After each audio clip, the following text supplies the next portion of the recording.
हुआ है बीते हफ्ते अंतर्राष्ट्रीय बाजारों में, इस हफ्ते के महत्वपूर्ण ट्रिगर्स कौन से हैं?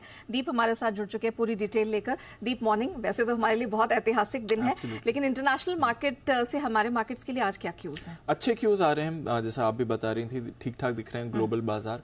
और फ्राइडे को तो आपने जबरदस्त एक्शन हमारे बाजारों में तो खैर देखा ही था। ग्लोबल मार्केट्स भी अच्छे मूड में रहे थे। डाउ पर आपने अच्छी तेजी देखी, 285 अंक उछलकर दिन की ऊंचाई के पास बंद हुआ था। लगातार 2 दिन हमने देखा है ऑलमोस्ट सिमिलर मूव्स आपको आती हुई दिखी हैं। डाउ में तो अच्छी गेन हुई है 2 दिनों में।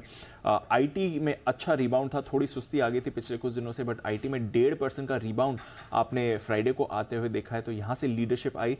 बट ज्यादातर सेक्टर्स आपको अच्छे एक्शन में दिखे थे। S&P 500 1.25% ऊपर था, रसल 2000 में 0.5% की तेजी। तो ब्रॉड बेस्ड पार्टिसिपेशन आपने अमेरिकी बाजारों में देखा है। 10 साल की यील्ड अभी भी थोड़ी हाई है, 3.85% के करीब ट्रेड कर रही है, बट अदरवाइज अच्छे मूड में आपको बाजार दिख रहे थे। आईटी स्टॉक्स का बढ़िया योगदान था।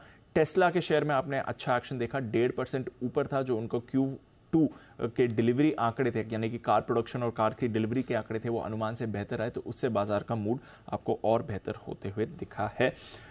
पहली छमाही खत्म हुई और हमने देखा है बाजार के लिए तो अच्छी रही, स्पेशली आईटी स्टॉक्स का तो दमदार प्रदर्शन रहा। अगर आप देखें तो पहली छमाही में जो प्रदर्शन था अमेरिकी बाजारों का, नैस्डैक 32% ऊपर था पिछले 6 महीनों में। 40 साल की सबसे अच्छी इनकी छमाही आती हुई आपको दिखी है, तो वहां से आपको शानदार आंकड़ा आते हुए दिखा है।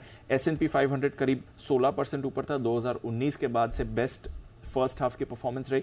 और डाउ में भी आपने एटलीस्ट पॉजिटिव क्लोज तो देखा है, हालांकि डाउ थोड़ा अंडर परफॉर्म कर रहा है, 4% ही ऊपर रहा, बट नॉनदलेस मार्केट्स की पहली छमाही तो आपको अच्छी ही होती हुई दिखी है।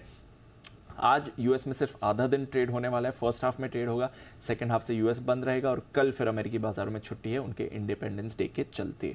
यूरोप में भी अगर आप देखें अच्छा एक्शन था, 1% की तेजी रही। कमोडिटी बाजार पर रखेंगे नजर, क्योंकि 3.5 महीने के निचले स्तर से सोना और चांदी जरूर रिकवर हुए हैं। कच्चे तेल ज्यादातर रेंज में रहा है, 75 के आसपास है, पिछले हफ्ते करीब 1% की बढ़त दिखी है। सऊदी अरब के जो एडिशनल कटौती है वो इस महीने से लागू हो जाएगी, तो देखते हैं आगे दाम पर क्या इंपैक्ट आता है। बेस मेटल्स में तो हमने खैर कमजोरी आते हुए देखी है। इस हफ्ते की बात करें तो यूएस का जॉब्स डेटा आएगा, जून महीने का 2 लाख नई जॉब्स जुड़ने का अनुमान लगाकर चल रहे हैं।